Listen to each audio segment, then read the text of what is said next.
ஹரிஷ் கத்த, உங்களை இந்த நிலைமையில விட்டுட்டு நான் மட்டும் எப்படி போக முடியும்? மறுத்த திவ்யா அவனை காப்பாற்றும் வழி தெரியாமல் கதற ஆரம்பித்தாள்.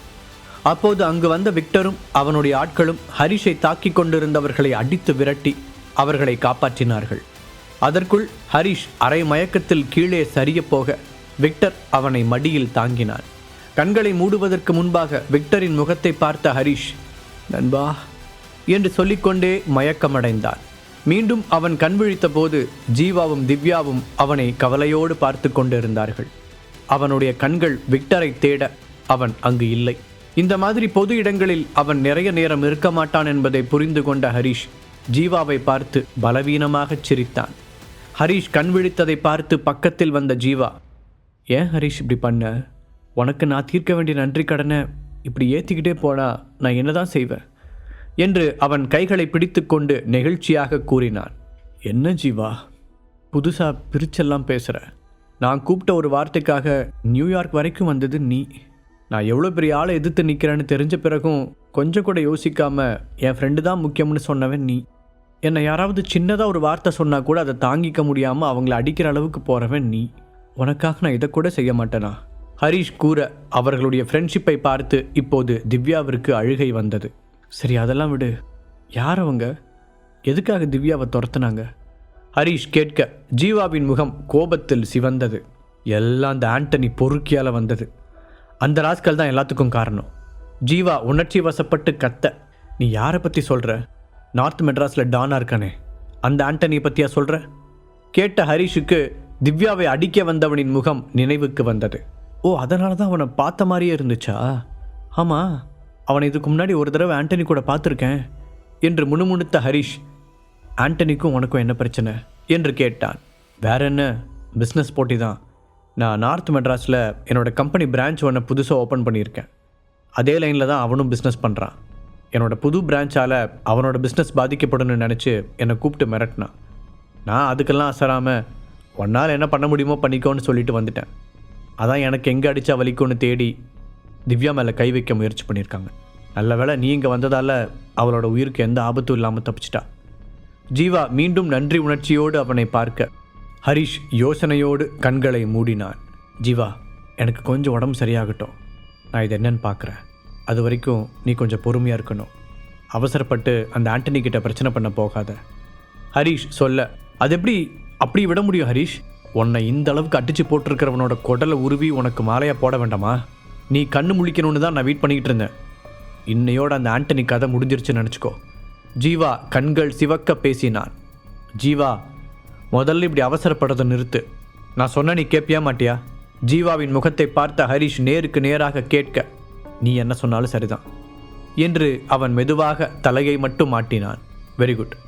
நான் வர வரைக்கும் நீ அவன் கூட எந்த பிரச்சனையும் பண்ணக்கூடாது. எனக்கு ப்ராமிஸ் பண்ணு. ஹரிஷ் கையை நீட்ட ஒரு நிமிடம் தயங்கிய ஜீவா அவனுக்கு சத்தியம் பண்ணி கொடுத்தான். நல்லா எடுத்து சொல்லுங்க ஹரிஷ்.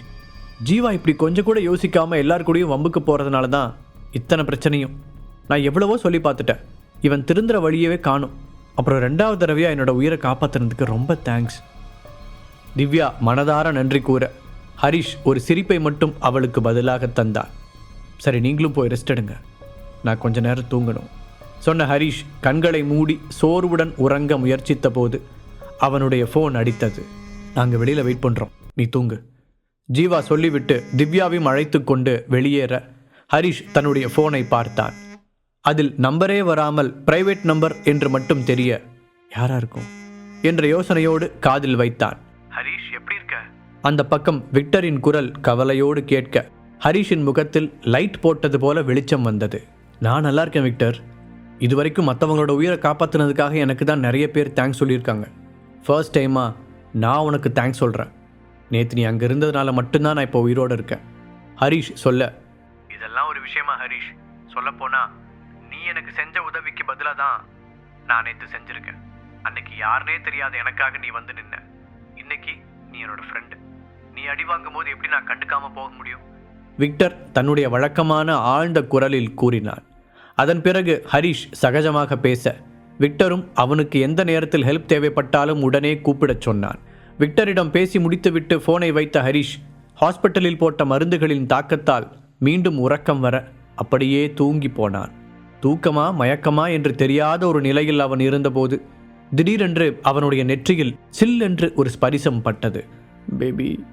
உறக்கத்திலேயே முணங்கியவன் அப்படியே நகர்ந்து அந்த பெண்ணின் வயிற்றில் முகத்தை புதைத்தான். அவனுக்கு பழக்கமான வாசம் அடிக்க, ஒரு வழியா நீ என்னை தேடி வந்துட்டியா பேபி என்று தூக்கத்திலேயே உளறினான் ஹரீஷ்.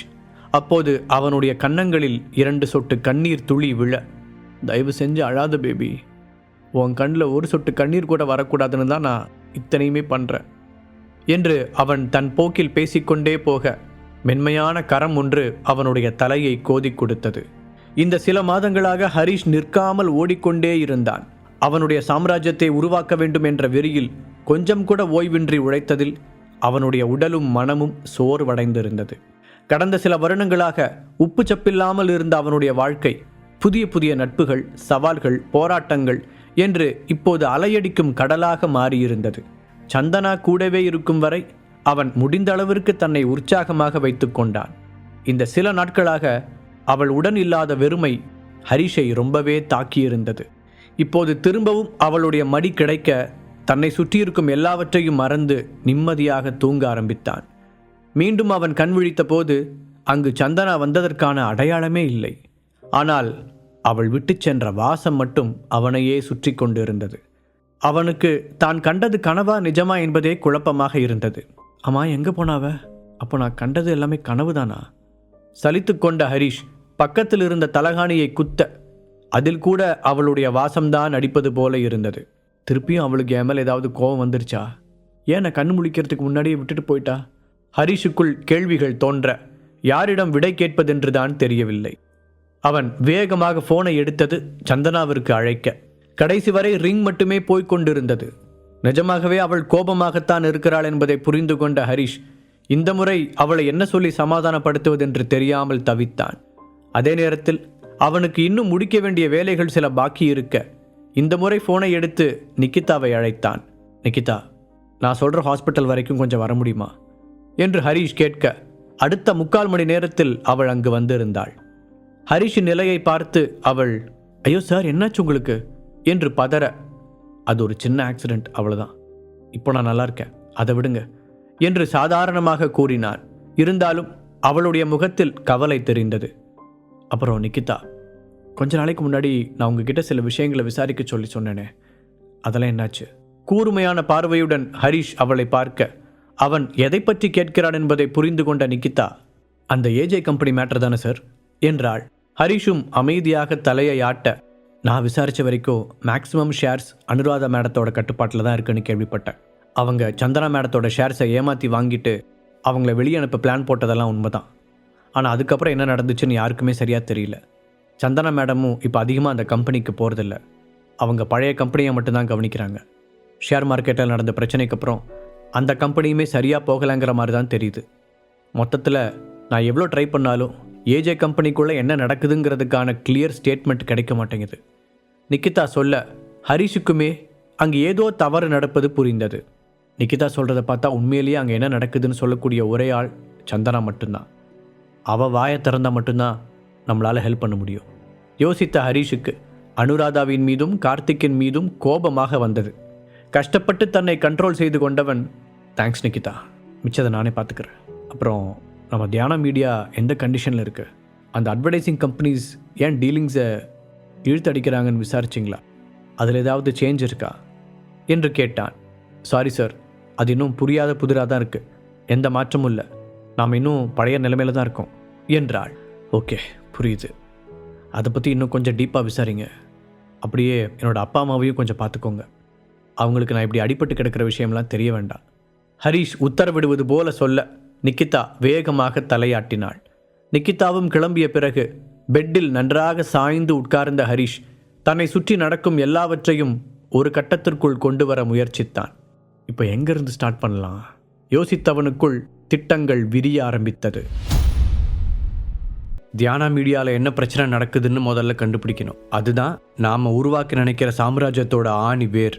அதுக்கு எந்த சேதாரமும் வராமல் பார்த்துக்கணும். இன்னொரு பக்கம் அந்த ஹோட்டல் பிஸ்னஸையும் பெரிய லெவலில் டெவலப் பண்ணணும்.